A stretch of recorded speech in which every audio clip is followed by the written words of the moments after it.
You're listening to 15 with Dr. Andre Fizer.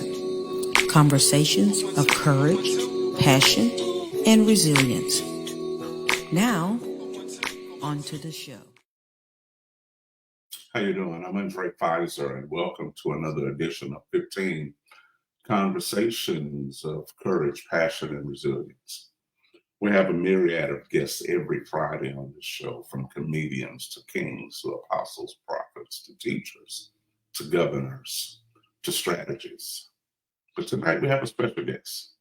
His name is Nelson Castille. He's the author of an incredible book that my company put out, and he's also an apostle, mystic, teacher.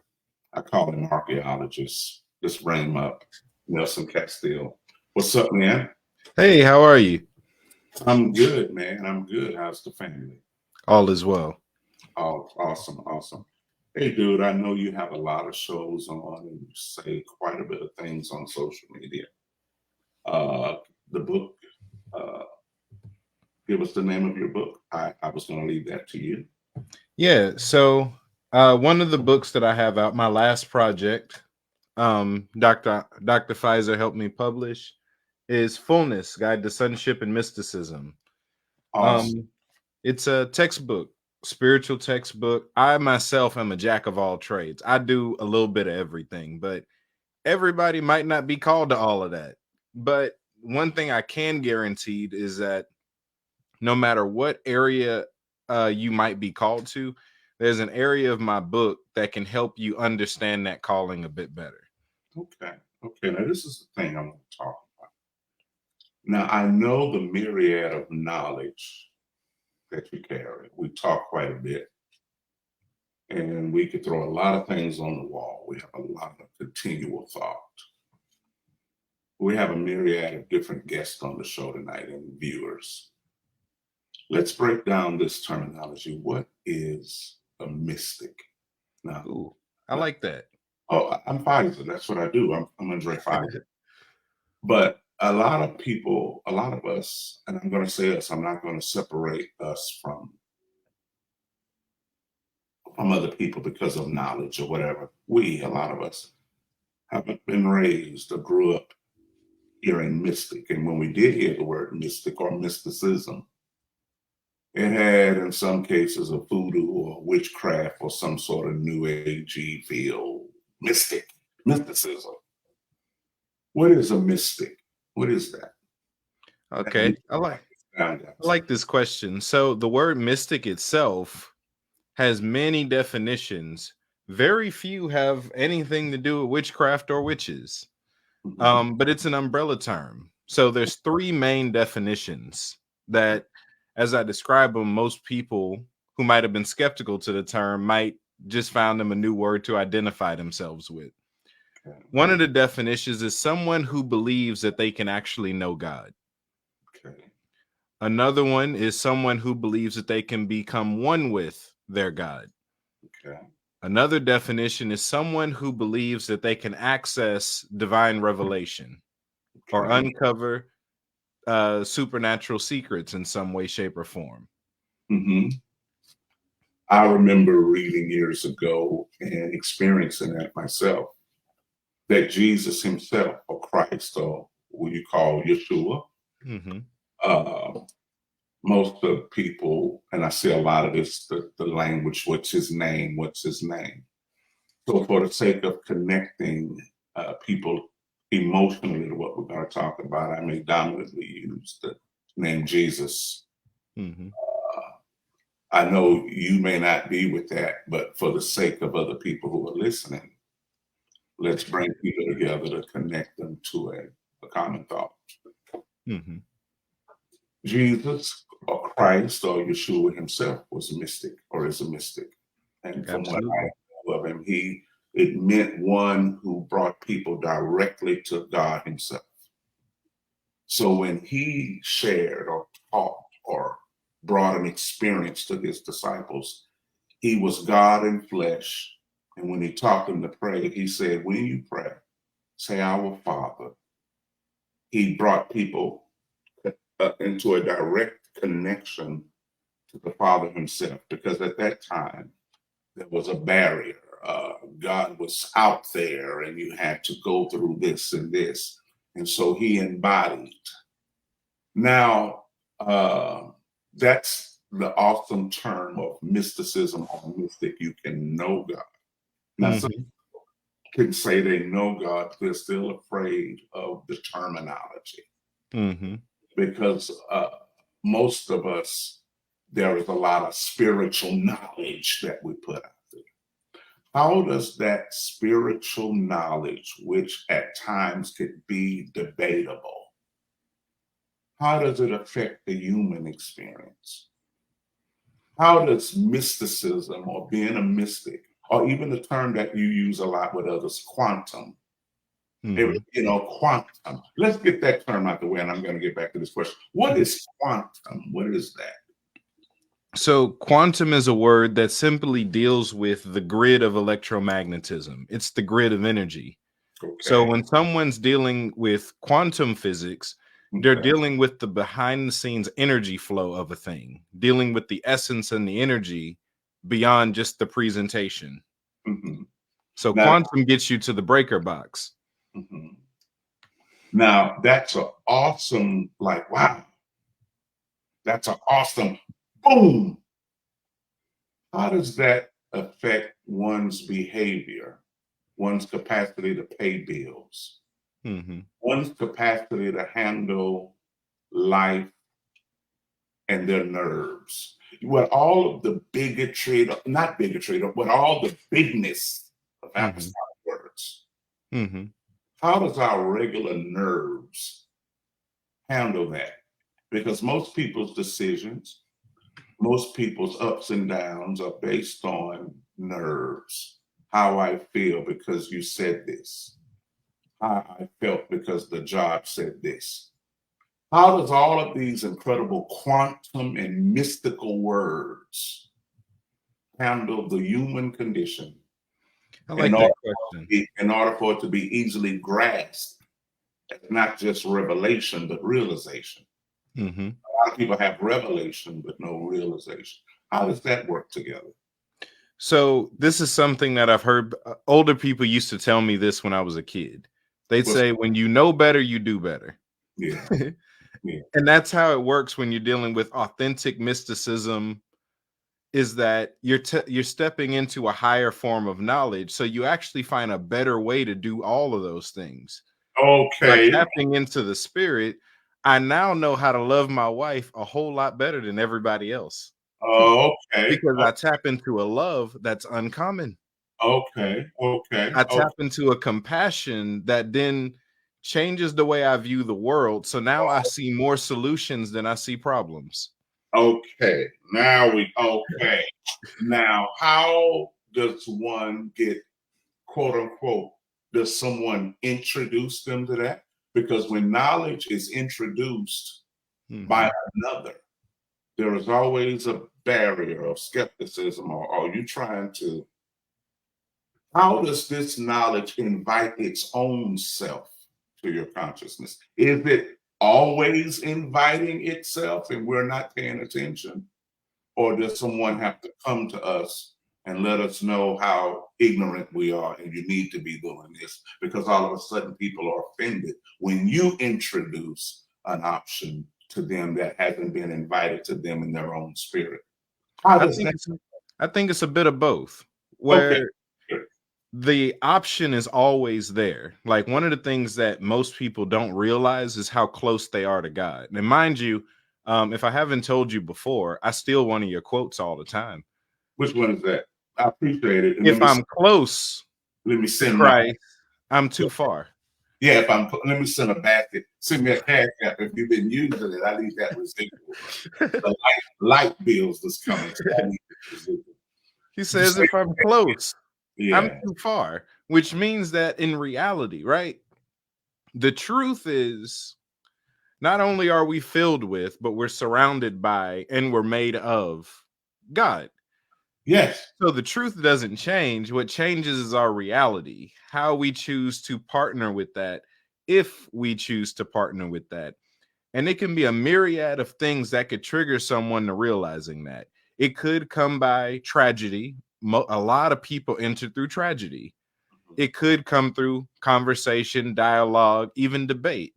It could come through argument. It could come through some other form of mystical experience. You might all of a sudden wake up to go to the restroom in the middle of the night and an angel is standing in the doorway blocking you like, excuse me, sir. And that's your introduction. Yeah. It's a bunch of ways that people can really tap into the truth. But the truth is eternal, which means it's always. Always. So the journey is just getting into that, actually realizing it. Because I saw the same problem you saw. People who hadn't had that realization, but had the verbiage of the realization.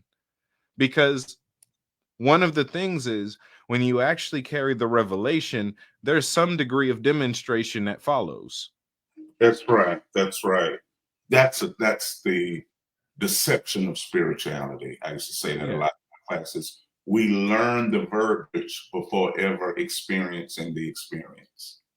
Yeah. And for the secret of the kingdom becomes a common thing because the verbiage bars us from entering in or crossing over into that reality because we learn all the verbiage first and we don't know where to connect the experience. I like that. I like something that a brother from my old church used to tell me years ago. He used to say this all the time. He would say, God is so big and so wide and so massive and so infinite, yet God lives in you. And if that's the case, it should stick out somewhere. Somewhere. Say it again. Say it again. Let's just say that your manifestation of it at base level might be a massive amount of wisdom and knowledge. That might be your base manifestation. Someone else's could be the miracle, signs, and wonders, same God. And it also doesn't mean you're being cheated because both are available. Because that's the other trap, is settling for what you started with instead of getting greedy. I want it all. I don't want a piece. I don't want what I started with. I just text this to my text group. I'm glad. Let me pull it up. I just text this. The God kind of faith requires something beyond to connect to in order for the big kind of God to be revealed. I just texted that a few minutes ago before this show. I'm glad you said it. According to your surrender to the realization. Yep.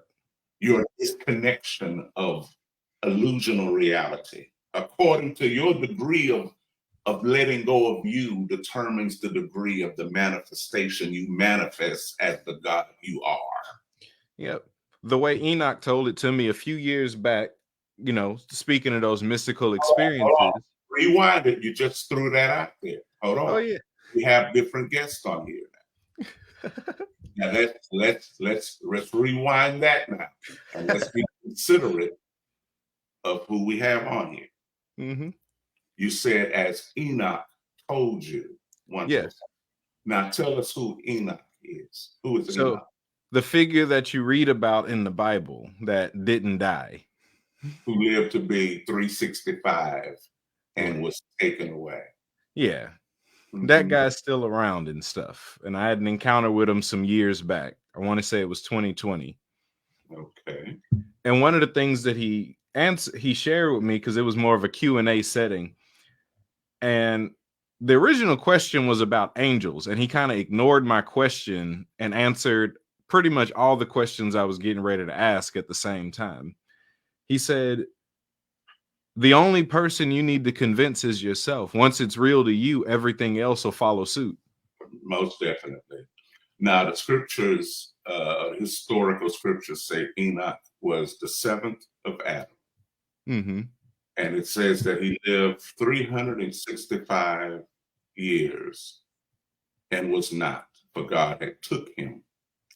Now, I have explained that scripture some years ago, even recently, that how many days are in a week?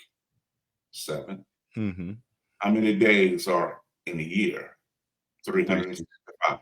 Mm-hmm. And when we walk as God, in God, through God, continually, we never die.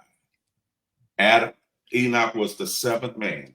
When we have a daily walk not a daily Christianized walk with Jesus, it'll make it all right. But when you walk as the divine continually, as every day, as this is our life, as we surrender to. Now, I'm breaking this down because when you hear someone like Nelson talk about it, just talk to him. You say, wait a minute, is he some kind of witch doctor? Reincarnation? Wait a minute, talk to you. Let's explain something. And so that's one thing that we have to do as great thinkers. Yeah. Not to get caught up in our knowledge to the point we don't recognize where the rest of atmosphere may exist. Yeah. I come to let you know that you're surrounded. Cool. So, like just to make them a bit more comfortable, I want to let them know that they're surrounded. According to Hebrews, you're surrounded by a great cloud of witnesses. And it's not just a matter of people are afraid. The matter is, how do we connect this experience and give it to them past knowledge? Because most people know knowledge without experience. Yeah. So with someone like you, I want you to connect the experience that they may have all the time, but they may see it as just life. They may see it as just a challenge, when it really could be an invitation to the world. It may be an invitation to the greater world within them, the kingdom within them, not the super church within them, but the all-encompassing God reality. And that's what happened. Yeah, go ahead. Just break it down. It's dealing with a government, right? So something I learned years ago is that the royal family, God, Elohim, they're not lonely. They always travel with an entourage. And a simple thing I mentioned earlier, you're always in the presence of God, which means you're always surrounded by the very entourage that they carry.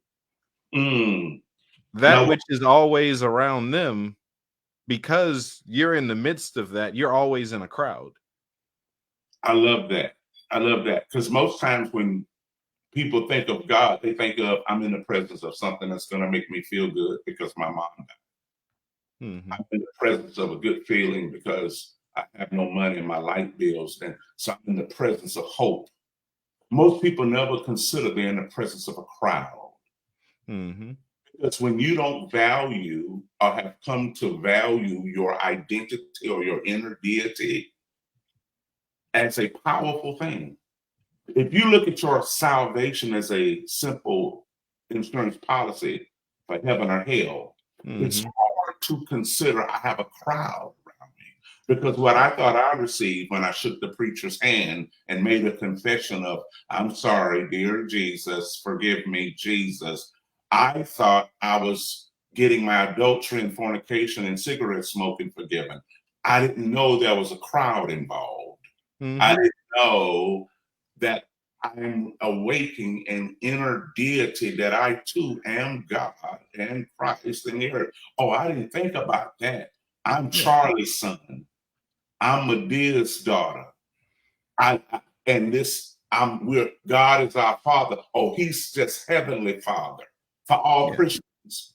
Yeah. When do people get a sense that I have a crowd? How can one understand this revelation without a value or being impacted by that? How does that happen, man? You have to understand you're in a government, right?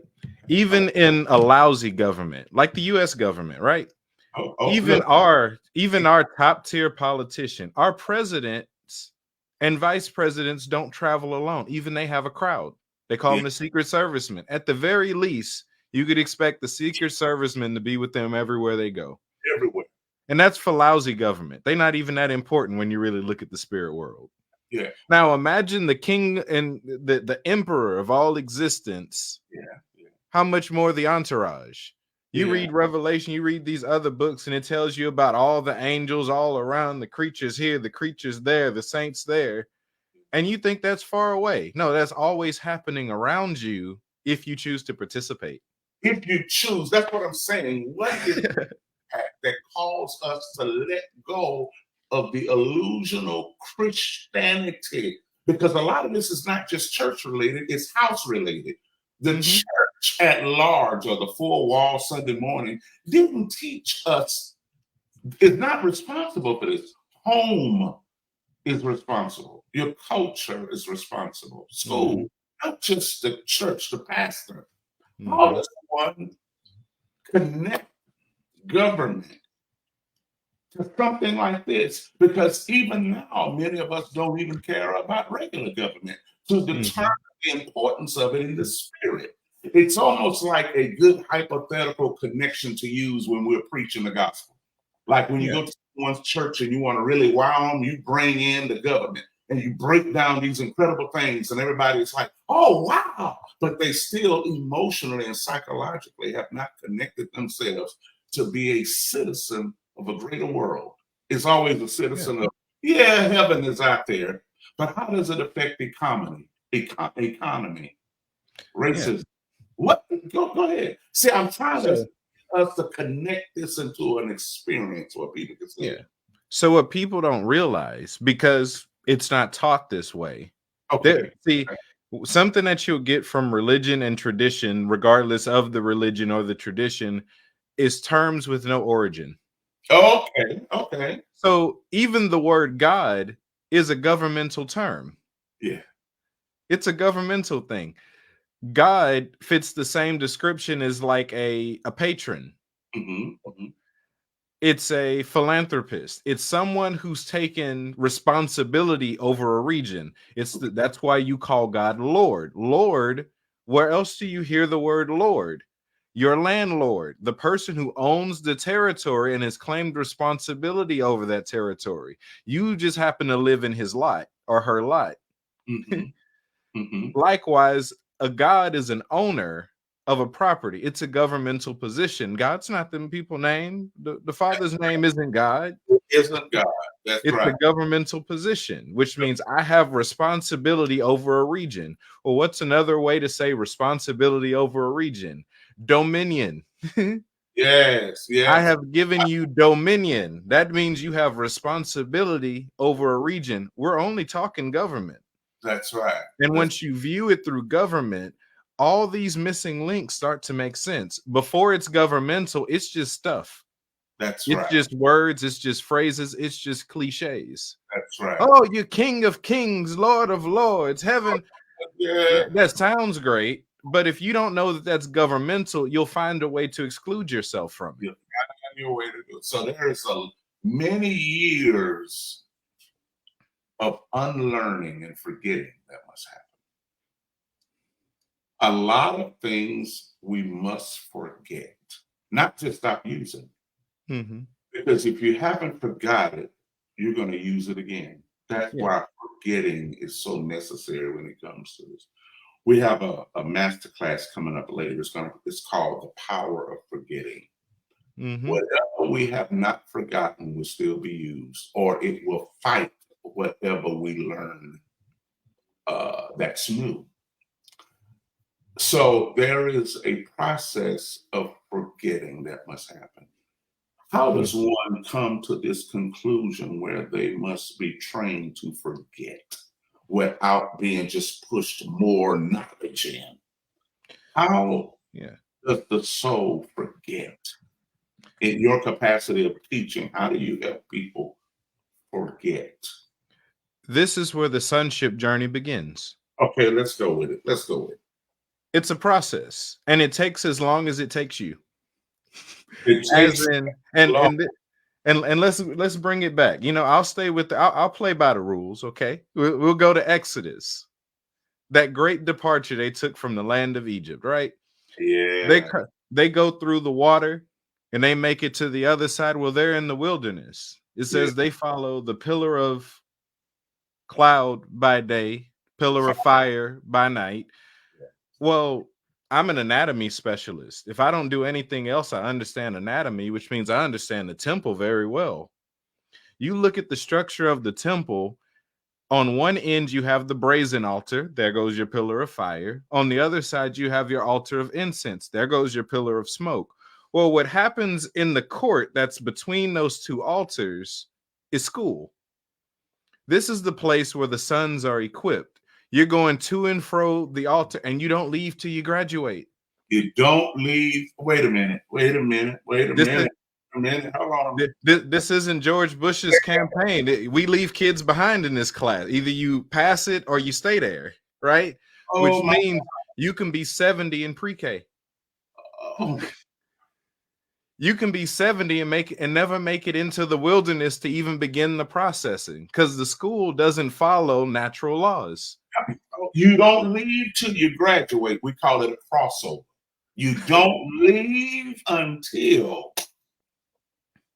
you mean there's no GED in this? Not at all. Either you go through this is why they died in the wilderness. They didn't graduate. So some folks right now are still in the wilderness. If they started, some people are still in Egypt. Some people are still in captivity. They haven't begun the journey. They haven't even left. Because the difference between the promised land and Egypt in that paradigm is where I'm used to being and where I should be. Oh, come on, man. Keep talking. Where I've grown comfortable and where my destiny actually lies. And the process is mental. That's why it talks about the renewing of the mind. Oh. This thing has to get the last place out so I don't misuse where I need to be. Until this is clean, I'm going to bring where I used to be with me and mess up the blessing I actually had. The promised land would have just been Egypt part 2.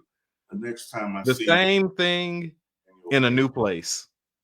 So if the question people were having is, why do I keep repeating these cycles? It's because you keep trying to apply the structure of the last place in the new place. What's the definition of insanity they share? It's doing the same thing over and over, expecting a different outcome. You can't just change locations. So what are people emotionally connected to that they don't need this inner Egypt, dude? They're hearing the terminology now. All of the sonship, I'm God in the earth, I'm the will of God, and have it manifested. And they're like, what is this about? What is the problem? I can't get it. What are they emotionally connected to? It ain't church. What are they connected to in their mind? Most of the time, it's peer pressure. Everybody I know is still here. What Luther Vandross said, he said, I'd rather be with you in the storm than by my... People would rather choose the community over their own development. It's at least we all in captivity together. Oh, so it makes us a tribe. It's a tribe. We sitting in jail together, but at least we together. We're together. And so now even our own illusion of God is accepted in this tribe. So therefore we have the God we made with us in this Egypt. Why leave? Yeah. Peer pressure. Family. Yep. Family, friends, the religious structure, the secular structure, all of it. The governmental structure. You mean some folks haven't even started? Correct. Because it mentions that too. You know, I'm still a scholar when it comes to the text. It says, well, a child when he's immature is no different than a slave. Right. The sons are those that actually follow the spirit. The journey don't begin till you start the process. What happens? Have you ever mentored someone who was still in Egypt? Pretty much everybody. Most of the people I deal with are still in Egypt. How does that feel to be in the promise, mentoring Egyptians? I find it fun. Getting to watch that aha moment fresh over and over again. Because that's what, speaking of the Egyptians, that's what they know Yeshua as. It's the name Yehusa, which refers to the aha moment. Mm-hmm. The moment of awakening when, there it goes. That's it. The illumination of the mind. That's who he is to them. Yeah. So I get to watch that happen fresh all the time.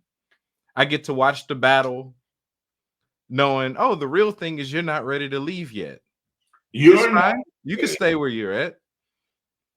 This is why they later referenced it in other verses where they said, oh, they don't want the promise for themselves, so they stand in front and prevent other people from accessing the promise.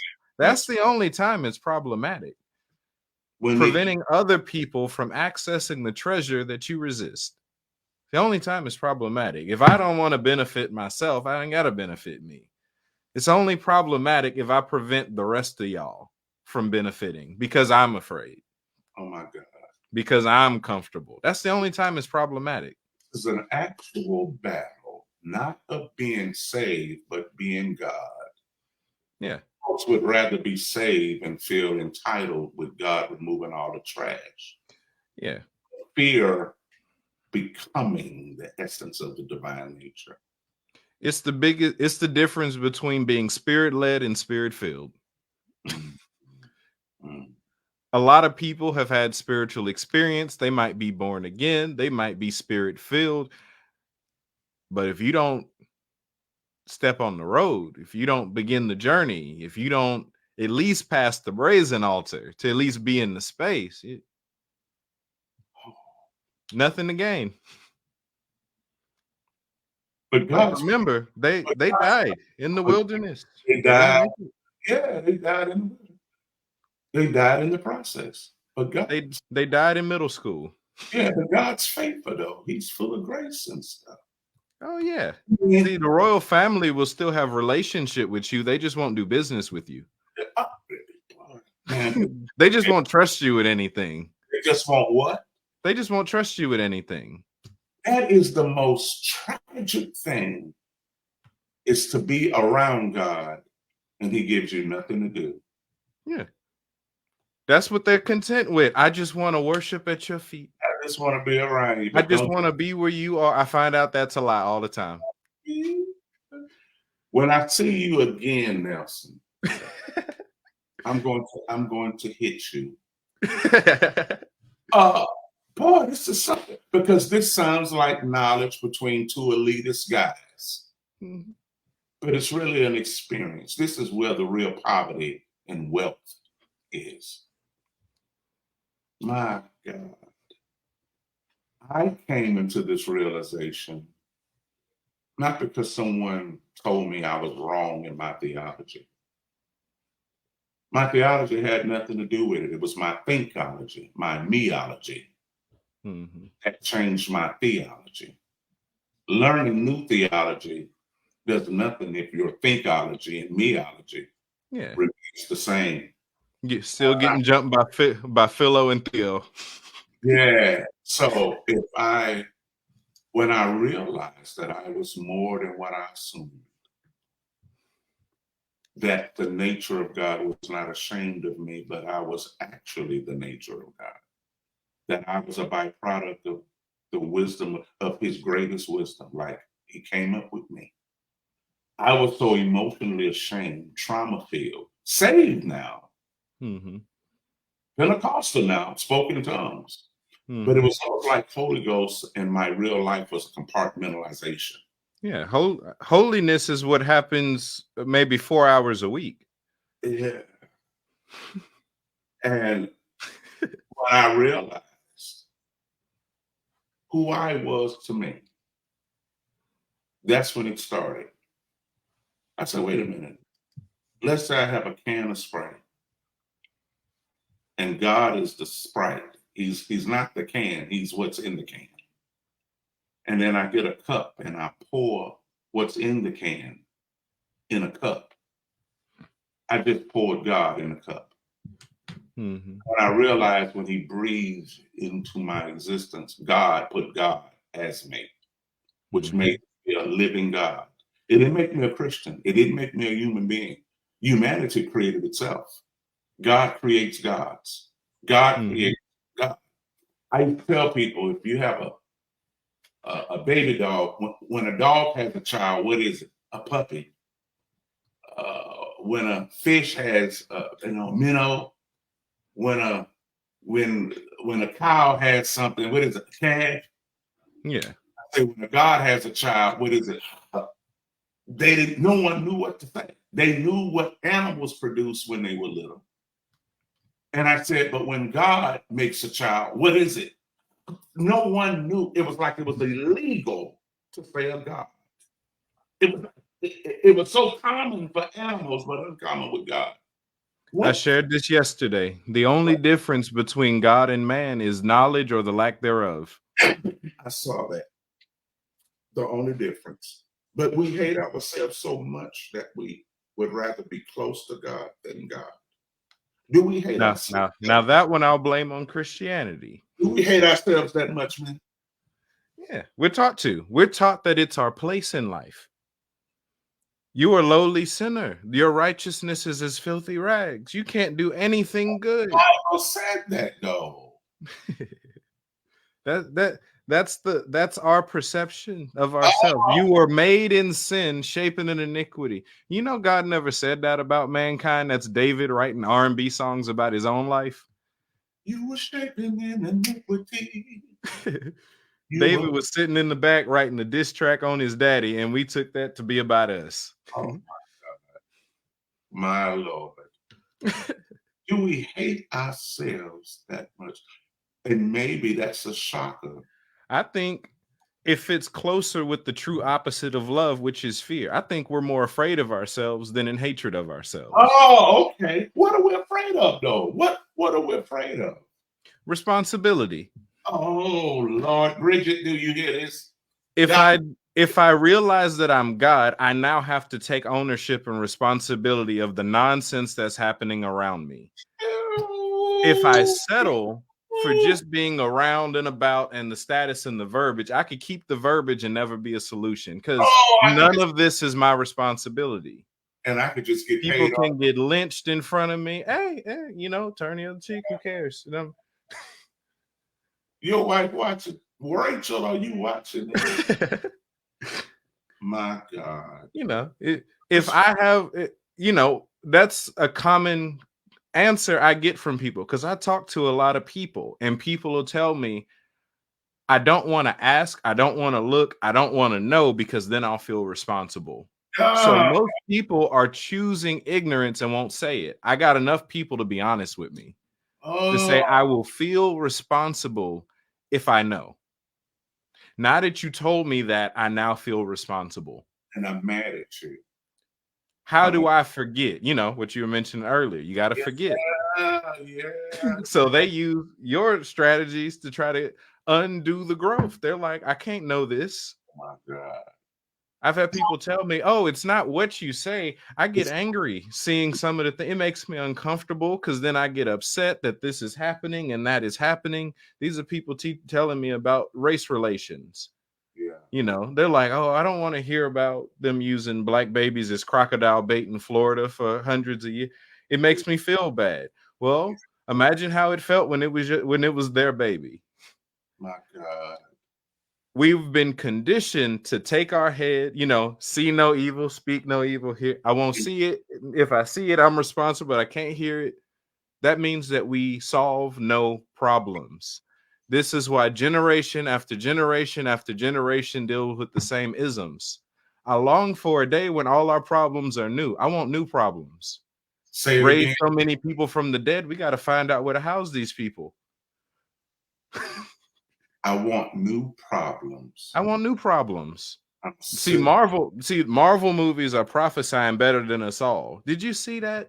5 years after a mass extinction, everybody comes back to life. That's half of mankind comes back at one time, and they have to figure out how to house these people. I want those type of problems. I would prefer that in 2050, we're not still talking about racism, sexism. You know, I would hope we've evolved past. Can women preach? I would hope we've evolved past that 30 more years. Can women? But that's up to us. We've got to push the envelope. We got to keep moving forward. Yeah, can women preach? Can you be gay and saved? Yeah, all this silly stuff. I'm like, I would love to not have the same issues. Like, it broke my heart, right? Because I research a lot. I'm listening to James Baldwin, and he's in an interview. I forget the guy's name. I think it was Bill Weiss or something like that. And I'm hearing the same conversation I've had with other people. I'm like, why are we still having this conversation almost word for word? Why do we keep failing the next generation? Look, I'll take responsibility because that's what sons do. If the next generation has the problems I grew up with, I failed them. I failed them. If they have the same problems I've dealt with, I failed them. Yeah. I think you just spoke to the crux of my reality, why I refuse to transition. I have a lot of problems to solve. Yeah. I talk constantly. I write constantly. I give myself away constantly to the greatest or to the least because I don't want the same problems going into the next generation. Yeah.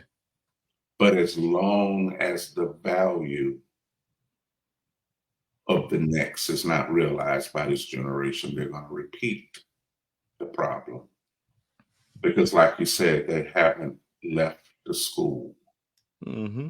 Egypt, as long as Egypt has steaks and milk, as long as my consciousness is in what used to be and what has been, oh, we're gonna have those used to be problems.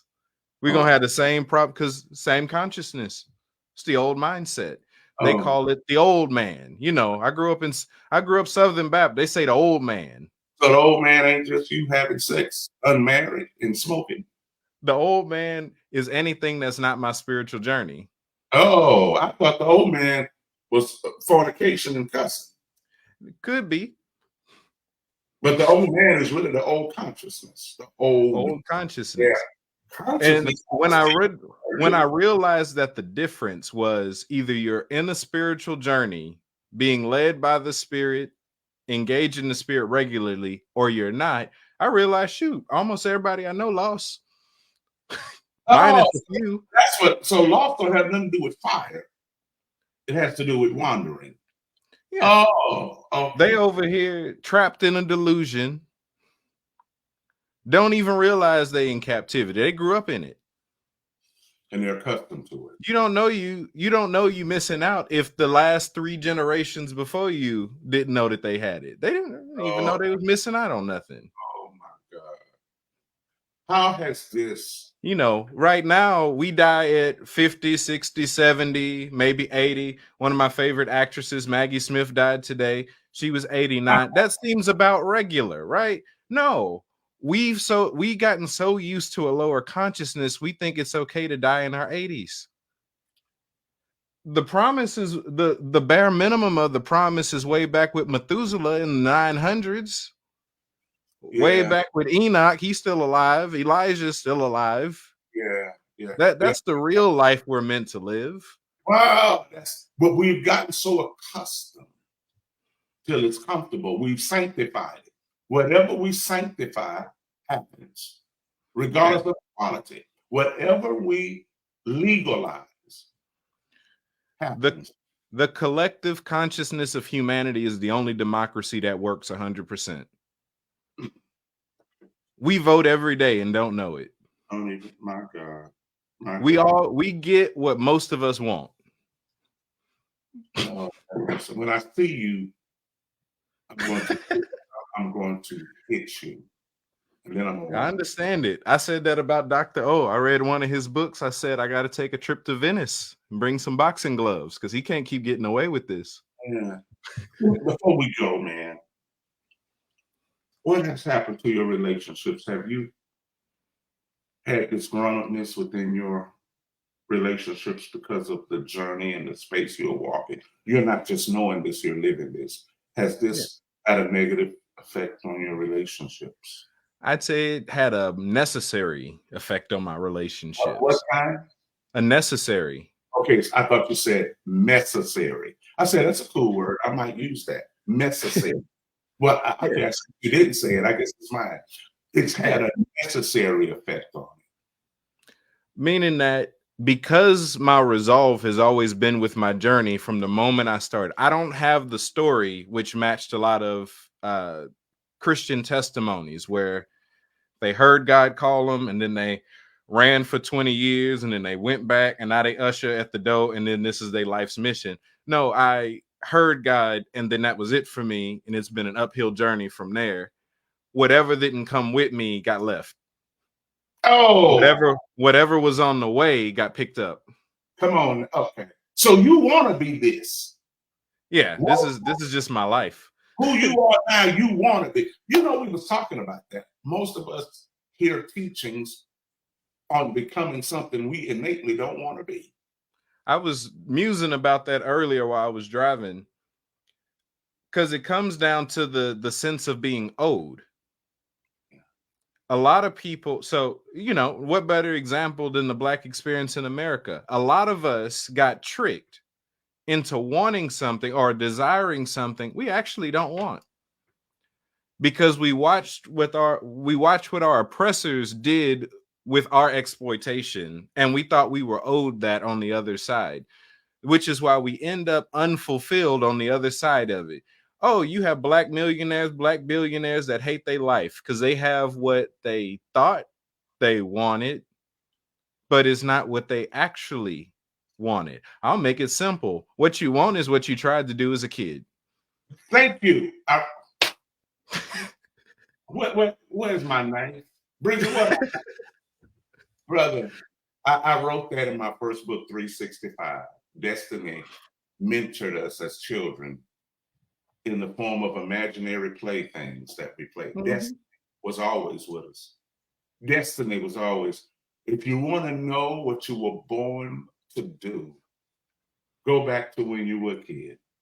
Yeah. You were playing it naturally. When Destiny mentored us in our youth. Man, I love this, but we're going to have to end it. I love this. How do we get to you? What's the website, man? Let us know your website. So I have a few places that people can connect with me. YouTube, Cave of Mystery. That's my ministry name. I have a Patreon, gives you access to my full library. Patreon.com/Cave of Mystery. I teach. I have a school. I train people on the how-tos of the different areas of spirituality as I have courses. Currently, we're coming up on a healing course that I'm beginning in January, teaching you how to heal other people, how to heal yourself, how to never get sick again, even some of the foundational things as it deals with immortality, because you have to believe you deserve to live and that you're supposed to live before I convince you to heal yourself. Otherwise, you'll use a sickness or an infirmity as your exit. I think all death is premature, but yeah. So my website for that is schooloftheempire.com. My God. Also, I make anointing oils that do exactly what I designed them to do. You could check out the full shop on my website, shop-imperial.com. So those are the main places. And like we mentioned earlier, my book is out, Fullness Guide to Sonship and Mysticism. Available Amazon, Kindle, Barnes and Noble. Everywhere books are sold. Now I like this, and I'm going to say this before we go. Immortality with an Egypt mind will not work. Not at all. Some people want to live forever in their Egypt experience. Not going to work. It has to be a total revelation renewal of the brain system. You have to be mobile. Man. You have to be flexible. This was awesome. Nelson, thank you. I'm going to have you on again, brother. We go far, and I'm going to have this dinner and stuff like that. I'm going to have to do that. You were blessed, and I want you to go to my page. I'm going to share this on his page shortly. And if you have any questions, write them down, talk to me. We'll get them to him, and we'll have Nelson on again, all right? This has been Andre Fizer. I appreciate you. Let me find my departure music so I can sound cool. Here it is, guys. This concludes today's show. Until next time, I'm Andre Fizer.